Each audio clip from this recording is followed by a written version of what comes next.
Bonjour mes chers lions, je vous remercie de me retrouver pour cet horoscope du mois de février 2016 sur lequel on va se pencher dès à présent.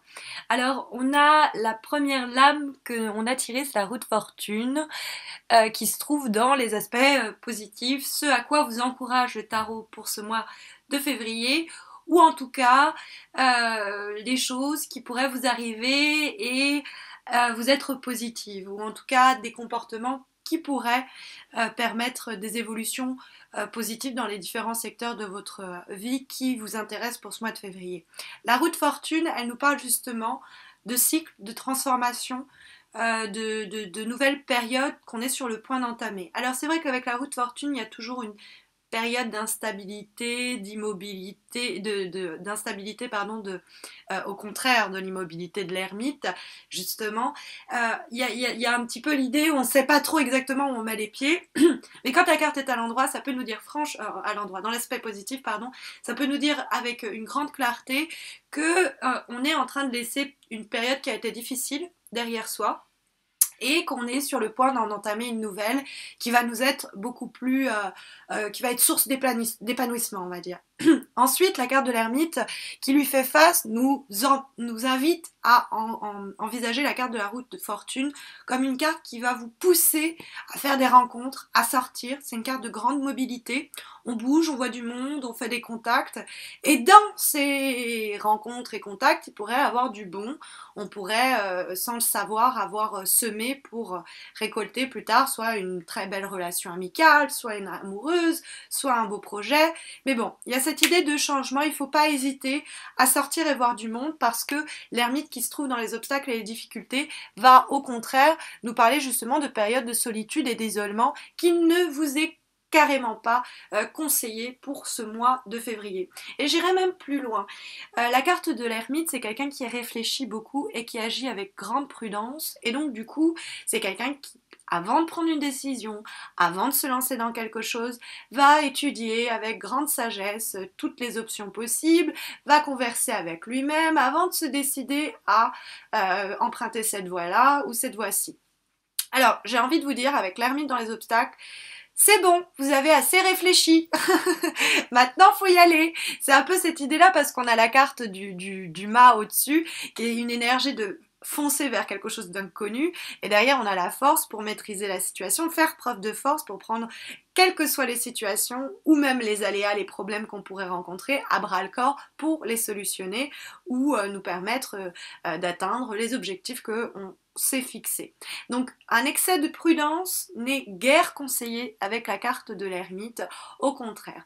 De la même façon, comme l'ermite c'est quelqu'un qui s'isole, alors ça peut être aussi nous dire qu'il est venu le temps de, si on était célibataire, de se jeter un petit peu dans la fosse et de faire des rencontres.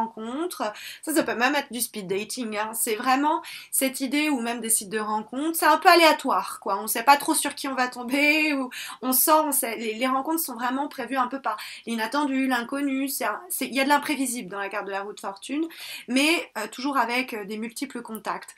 Et l'ermite, c'est le silence. Qu'est-ce qu'il fait? Il fait vœu de chasteté. C'est une carte qui peut nous parler de célibat, donc alors ça, pour sortir du célibat, il n'y a pas 15 000 solutions, on va sortir et on va peut-être faire une rencontre très intéressante. On va un petit peu se provoquer soi-même et se faire sortir de sa zone de confort. Avec la carte de l'ermite qui, en plus de ça, s'isole dans sa grotte, on a cette idée que c'est pas bon de s'enfermer chez soi, de se couper des autres, même si on est fatigué, qu'on se dit non, et ben on se met un petit coup de pied au derrière, et quand on nous invite, si la soirée nous semble quand même agréable et que c'est juste parce qu'on n'a pas envie de sortir de chez soi, qu'on n'accepte pas, on risque de rater des opportunités.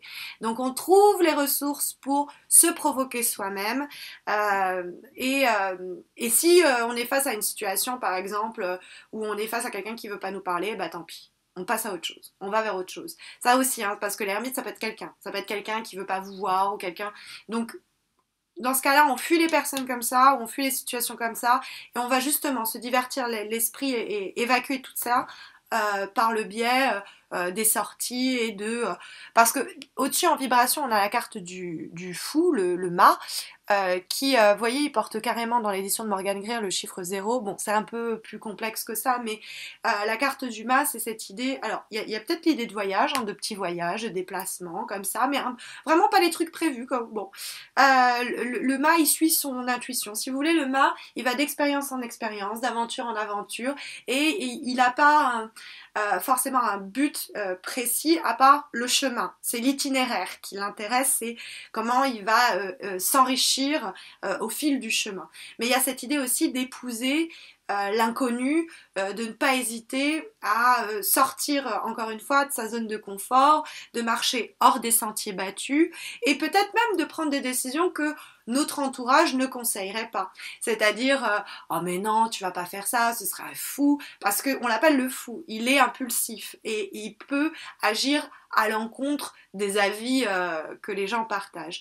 Mais compte tenu de la dynamique, je pourrais aussi vous dire que le fou pourrait tout simplement vous pousser à être plus impulsive et de plus céder à des coups de tête ou faire des choses qui ne vous ressemblent pas forcément ou être avec un environnement et un entourage qui vous sortira de vos habitudes, qui vous sortira de votre grotte, peut-être de votre isolement aussi ou de votre silence ou de cette personne, de cet entourage laconique qui vous pose problème, et d'aller vers quelque chose de revigorant et qui vous permettra de retrouver une confiance en vous s'il y avait des doutes et que c'était pour ça que vous étiez un peu de votre côté parce que vous ressassez des choses pas forcément cool.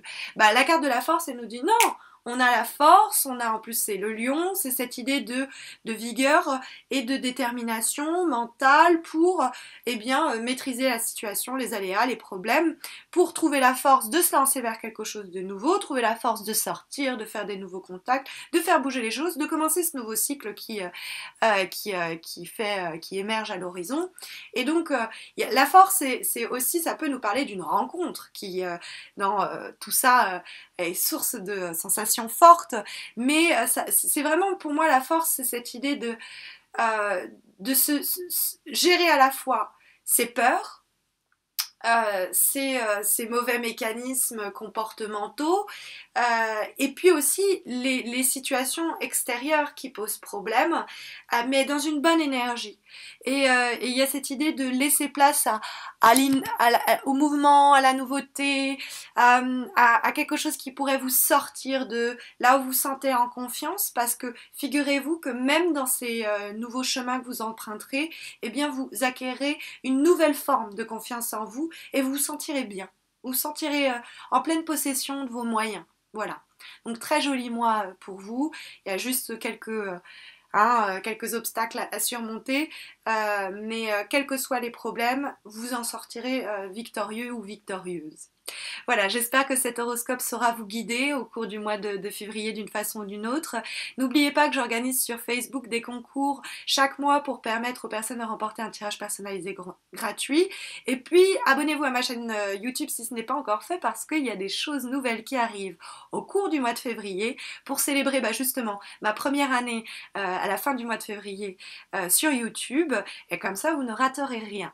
Voilà, je vous souhaite à tous et à toutes un très beau mois de février. Je vous dis à bientôt, j'espère.